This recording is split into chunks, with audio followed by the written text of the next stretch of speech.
menggunakan media pembelajaran konvensional PARI atau disebut dengan papan memori. Sebelumnya terima kasih atas kesempatan yang telah diberikan kepada saya untuk mempresentasikan inovasi desain pembelajaran yang telah saya desain. Yang pertama adalah mengenai identifikasi diri. Di sini ada visi pribadi dan juga visi untuk pendidikan Indonesia, visi pribadi terhadap sosok calon guru dan juga rencana tindak lanjut dari visi. Visi pribadi saya sendiri adalah mewujudkan sistem pendidikan yang inklusif dan juga berkualitas, yang juga berkelanjutan, yang mampu mempersiapkan generasi penerus untuk menjadi individu yang kreatif, kritis, dan juga berkarakter. Adapun visi pribadi terhadap sosok calon guru, menurut saya sosok calon guru yang baik itu adalah guru yang berperan sebagai pendidik, tidak hanya sebagai seorang yang mentransfer ilmu pada peserta didik, tetapi juga mendidik dan inspiratif dan juga empatik dan adaptif, dan juga harus mampu membimbing peserta didiknya dengan sabar serta mendorong siswa untuk berpikir kritis, kreatif, dan juga mandiri. Adapun rencana tindak lanjut dari visi yang telah saya paparkan adalah saya akan melakukan pengembangan soft skills, mendorong pengembangan keterampilan komunikasi terhadap peserta didik, empatinya juga, agar seorang guru menjadi fasilitator yang menginspirasi, bukan hanya pemberi nasihat saja. Dan kemudian selanjutnya, tindak lanjut yang akan saya lakukan akan memanfaatkan sebisa mungkin teknologi dalam pembelajaran yang ada. Kemudian juga mewujudkan lingkungan belajar yang inklusif.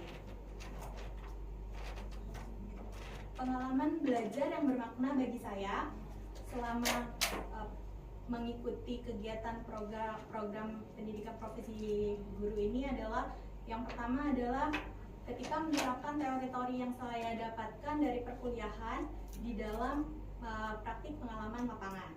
Dan juga selanjutnya adalah kolaborasi saya antar teman sejawat, dan itu sangat bermakna bagi saya karena saya mendapat wawasan yang cukup luas dari mereka. Kemudian juga mengembangkan keterampilan sosial emosional saya melalui mata kuliah pembelajaran sosial emosional. Kemudian yang selanjutnya adalah desain inovasi. Sebelumnya desain inovasi saya sendiri tadi sudah ada di awal PPT, yang merupakan desain media pembelajaran konvensional berupa papan memori. Jadi walaupun ini konvensional, tapi termasuk desain inovasi yang saya rancang sendiri. Kenapa saya merancang ini? Karena kebutuhan yang mendesak untuk mengadopsi pendekatan inovatif. Karena terkadang di beberapa sekolah ada beberapa yang fasilitasnya kurang memadai, jadi masih harus menggunakan hal-hal yang konvensional, sehingga inovasi ini sangat bisa diterapkan di sekolah-sekolah yang memang fasilitasnya belum memadai. Kemudian selanjutnya adalah desain ini juga bergandengan dengan model pembelajaran game-based learning, karena memang papan memori ini sendiri adalah berbasis game, sehingga game-based learning pun diterapkan sebagai model pembelajarannya. Yang selanjutnya adalah identitas desain pembelajarannya sendiri. Desain pembelajaran ini saya terapkan pada mata pelajaran Bahasa Indonesia untuk fase C di kelas 6 SD dengan elemennya menyimak, membaca, berbicara, dan juga menulis. Dan capaian pembelajarannya adalah peserta didik itu mampu memahami, mengaplikasikan, dan menganalisis penggunaan gaya bahasa majas dalam teks bacaan terkait Taman Nasional Indonesia. Nah, inovasinya sendiri inovasi bersifat inovasi konvensional yang bernama PARI, papan memori atau media pembelajaran. Yang selanjutnya, adapun rencana tindak lanjut dari desain inovasi media pembelajaran konvensional ini adalah, yang pertama adalah mengevaluasi dan melakukan penyesuaian desain. Kemudian juga mengumpulkan dan menganalisis data. Jadi setelah media ini diterapkan terhadap peserta didik, guru atau pendidik akan mengevaluasi pembelajaran mereka. Apakah game ini akan bisa membantu mereka dalam pembelajaran bahasa Indonesia. Yang selanjutnya adalah kesimpulan. Implementasi game-based learning dan papan memori sebagai media pembelajaran konvensional akan menunjukkan potensi yang besar dalam meningkatkan pengalaman belajar di kelas. Karena itu memang tujuannya, karena modul pembelajaran ini menggunakan pendekatan konstruktivisme. Kemudian dengan terus melakukan evaluasi dan penyesuaian, desain inovasi ini dapat dioptimalkan dan memberikan manfaat yang lebih besar bagi siswa dan dalam proses pendidikan. Saya rasa sekian dari saya. Terima kasih atas waktunya. Saya kembalikan ke Ibu. Iya, diisi dulu, ya, masih dulu. Arman dulu, nanti namanya bagi waktu. Monggo Pak Arman. Ya, makasih Bapak dan Ibu. Ini dengan Putri ya. Putri bilang inovasinya tadi game based learning. Medianya Pak, media Medianya. pembelajaran konvensional. Itu media, jadi inovasinya adalah medianya. Media, Papan memori. iya papan memori. Kemudian implementasi game based learning. Iya. Gimana coba ceritain? Jadi kan dalam model pembelajaran yang saya gunakan adalah game based learning. Model. Nah, iya, ini game based learning adalah model pembelajaran, salah satu model pembelajaran. Nah, karena ini adalah modelnya model games, jadi saya berusaha untuk mencari games apa yang cocok untuk anak-anak, sehingga muncullah ide membuat papan memori ini. Ini memfasilitasi semua gaya belajar siswa ya. Ini lebih ke gaya belajar visual. Visual ya. Iya. Tapi kalau di Bapak lihat di sini katanya ini semuanya memfasilitasi semua gaya belajar siswa. Berbagai gaya belajar. Iya, sebenarnya kurang tepat. Masih Lebih ke visual ya? lebih ke Berarti visual. penglihatan ya? Iya, lebih ke penglihatan. Penglihatan. Ini alur pembelajarannya kayak mana? Games learning itu tahapannya. Oh, tahapannya. Ada sintaknya kan. Yang pertama adalah mengeksplorasi konsep. Jadi sebelum masuk ke dalam permainan, peserta didik itu akan diajak untuk mengeksplorasi konsep terlebih dahulu. Mereka harus paham dulu materinya apa, agar bisa masuk ke permainan. Kemudian yang selanjutnya adalah setelah mengeksplorasi konsep, Eksplorasi konsep itu dari dalam eksplorasi konsep itu diskusi atau gimana? Siswa diskusi apa siswa? Apakah guru yang menerangkan? tidak. Jadi karena kan dalam kurikulum merdeka kan artinya peserta didik harus melakukan semuanya secara merdeka tanpa guru yang menjelaskan. Mereka harus mencari tahu konsep-konsep apa tentang materinya. Dan tugas guru di sini adalah sebagai fasilitator. Jadi guru hanya menyediakan bahan untuk mereka eksplor.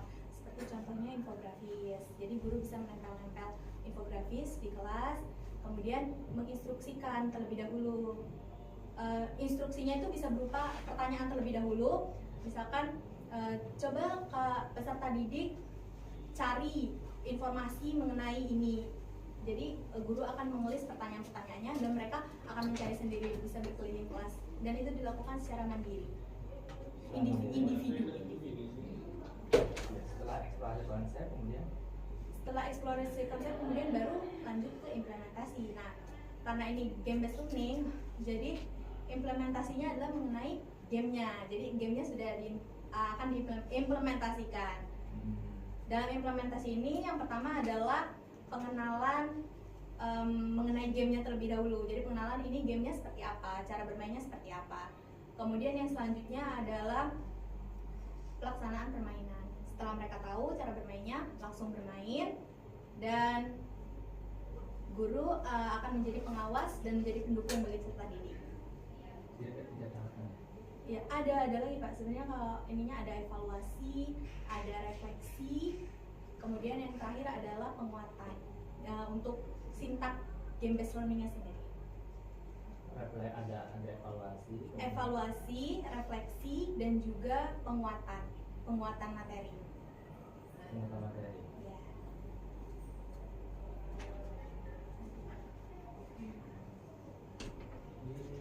Berarti ini siswa itu dia waktu pas game itu pelaksanaan gamenya bagaimana?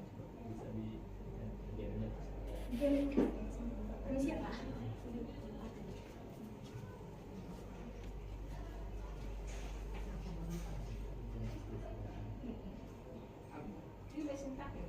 Ya, ini adalah papan memori yang saya sebutkan. Jadi inovasinya adalah media ini Pak. Ini papan memorinya. Papan memori. Iya, ini papan sebenarnya ini seperti game digital yang di HP-HP, tapi bedanya ini langsung karena kan kalau di sekolah tempat saya PPL kan fasilitas untuk ke jaringan internet dan segala macam itu tidak ada ya Pak ya. Jadi otomatis guru harus mencari cara biar peserta didik tetap tertarik dengan pembelajaran gitu, termotivasi. Jadi muncullah ide ini. Dan ini penerapannya peserta didik itu akan dibagi beberapa kelompok.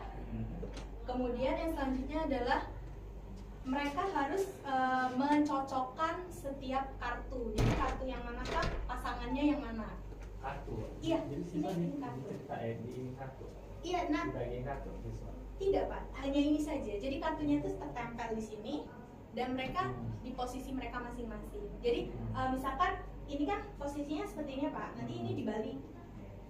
Ini pertama mereka disuruh hafalkan dulu ini namanya apa dan kira-kira pasangannya yang mana. Kan mereka sudah mengeksplorasi konsep, otomatis harusnya mereka sudah tahu ini tuh pasangannya. Misalkan ini Taman Nasional Komodo itu letaknya di mana, kemudian hewan apa yang ada di sana, mereka sudah tahu. Mereka dapat informasi itu dari eksplorasi konsep. Dan guru saat permainan dimulai, mereka sudah melihat ini, sudah memperhatikan, sudah mulai mengingat, mencoba untuk menghafal atau mengingat ya. Kemudian waktu habis guru membalik ini dan mereka disuruh menebak kira-kira tadi pasangannya yang mana. Dan itu per kelompok. Jadi kelompok siapa yang Ini duluan? acak ini. Iya, ini acak Pak, tidak tersusun. Kelompok siapa yang duluan mengangkat tangan itu yang bisa menjawab. Tapi kalau jawabannya salah ya ada poinnya, penskorannya juga. Kalau salah tidak dapat poin, kalau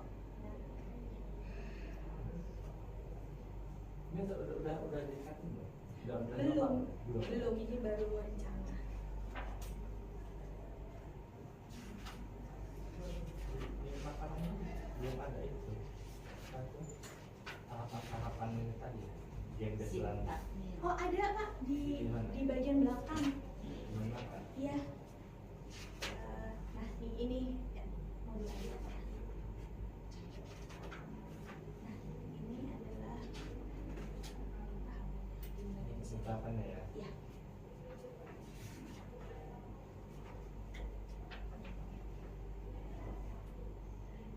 Ini apa ini? Itu bahan ajar itu kelas 6. Kelas 6. Iya kelas 6 SD. Ini mata pelajaran apa ini? Bahasa Indonesia. Iya bahasa Indonesia.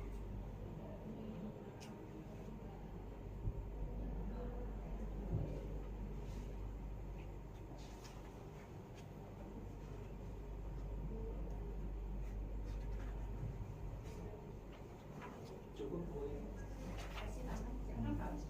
Ya baik, terima kasih Bu. Saya dari Putri ya. Iya. Itu apa namanya tadi? Pari, papan memori. Nah, itu papan memori. Iya. Oke, baik. Saya coba untuk melihat visi pribadi Anda ya. Visi pribadi terhadap sosok calon guru ya. Mas Anda sendiri kan ya? Iya. Ya. Di sini ada katakan guru yang tidak hanya memiliki kompetensi akademis yang tinggi. Pertanyaan saya, sebagai guru yang profesional itu diamanahkan harus memiliki ada berapa kompetensi? Guru yang profesional itu harus bisa berpikir Ya bukan saya tanya saya, dia harus memiliki berapa kompetensi? Kompetensi. Oh, kemampuan gurunya. Nah iya, itu kompetensinya. Sebagai guru yang profesional itu dia harus memiliki sekian kompetensi. Nah itu bagian pada materi kuliah sebenarnya itu.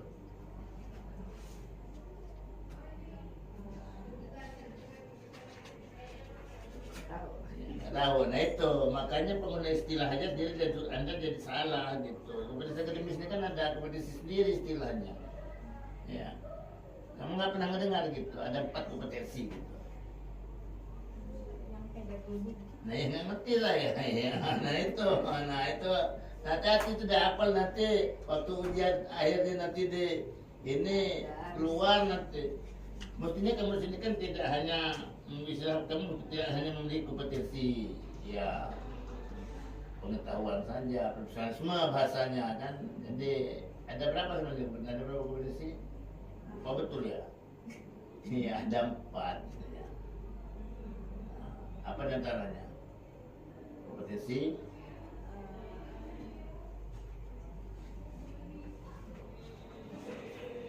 profesionalisme ya. Jadi yang profesionalisme itu yang akademik ini kan, pengetahuan kan.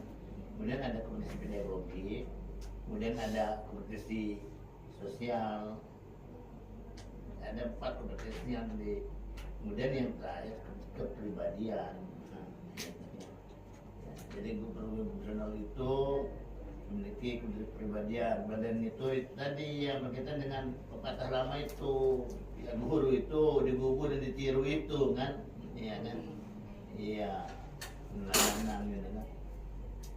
Itu pelajari itu, ya, sehingga sebenarnya bukan kompetensi akademis bahasanya, jadi ada kompetensi profesional, ya. Ya. Kemudian pedagogi kan berkaitan dengan masalah model, media, banyak pedagogi gitu kan. Kemudian sosial. Jadi guru itu tidak hanya dalam kelas saja, di masyarakat juga ada juga harus menjadi panutan. Ya jangan jadi guru di lingkungan gotong royong nggak keluar gitu kan. Ya karena dia guru nggak boleh gotong royong lagi gitu kan. Justru dia jadi motornya gitu kan. Bagi orang memiliki kemampuan bersih sosial. Nah benar kepribadian, dua hal itu nggak bisa dipisahkan. Oke jadi itu kompetensi. Kemudian yang berikutnya, Anda dalam desain inovasi Anda mencoba untuk mengembangkan GBL ya? Inovasinya adalah medianya Pak, bukan modelnya. Iya bukan GBL gitu. Iya, GBL itu adalah singkatan dari model pembelajaran berbasis game atau game based learning. Ya. Ya jadi bukan model pembelajaran berbasis game, tapi memang media, memang game gitu kan. Ya, memang game. Nah pertanyaan saya, ini kan GBL ini kan game based learning ini kan bukan hal yang baru gitu kan. Iya. Ya, inovasi yang dilakukan itu dalam hal apanya gitu? Dalam hal media pembelajarannya Pak. Nah iya, apanya yang kebaruan apa nanti yang akan muncul dari sebuah game based learning yang sekarang sudah ada gitu kan. Inovasinya di mana gitu? Inovasinya adalah bentuk papan memorinya sendiri. Jadi bentuk permainannya sendiri. Ya, jadi PARI ini sendiri merupakan inovasi daripada GBL itu maksud saya. Iya, ini adalah inovasi yang terkait dengan model tersebut. Ya memang selama ini belum ada. Pari, kalau saya cari-cari belum ada sih Pak ya. Belum ada gitu. Cari, maksudnya cari di kamu observasi. Iya, di teman-teman guru-guru di sekolah waktu kamu PPL. tidak ada yang menggunakan seperti ini. Ada, nah sehingga Anda berasumsi PARI ini apa ini gitu ya? Ya merupakan sebuah inovasi Anda gitu kan dalam rangka mengimplementasikan GBL sebuah ya di dalam model gitu kan ya. Iya. Itu ya game itu kan seperti apa tadi itu kan ya breaking biasa dengan ngatur semangat dia dengan melihat gambar gitu kan. Iya, sehingga kami bingung kira-kira tambah ngantuk terus semangat gitu kan. Nah, itu kan kira-kira gitu. Tapi saya silakan aja namanya kan Anda yang punya rencana kan. Iya. Yang paham Anda gitu kan saya silakan aja. Jadi itu ya. Jadi intinya inovasinya ada gitu kan. Ya itu langsung sana. Itu menarik tadi. Jadi dengan dia tahu Kalimantan, hubungkan dengan binatang apa gitu kan, di mana tempatnya, memang itu sangat baik untuk pertama kali untuk agar dia kreatif. Ya, kemudian itu tadi belajar, dia kritis gitu kan. Ya kan dikritisi, ditanya kenapa kok Kalimantan kan guru gitu kan. Larinya kayak gitu kan, ya kan itu. Oke, itu saja mungkin bilang dari saya. Kalau banyak banyak, pertanyaan aja sudah gitu kan, asal bagus ya, ya bagus. Saya nyari ke ininya, medianya. Kan memori yang diingat. Iya, Ini taruh di depan kelas. iya Ibu. Terus siswanya maju atau dari gimana? Dari tempatnya masing-masing kan mereka Itu kebaca sampai belakang. belum tahu sih Ibu. Nah, sekarang Anda Belum di saya di sini agak-agak sini bagian belakang. Mengingat ya kan media pada apa memori. Iya. Gitu kan? Berarti kan harus menyebutkan dong kan?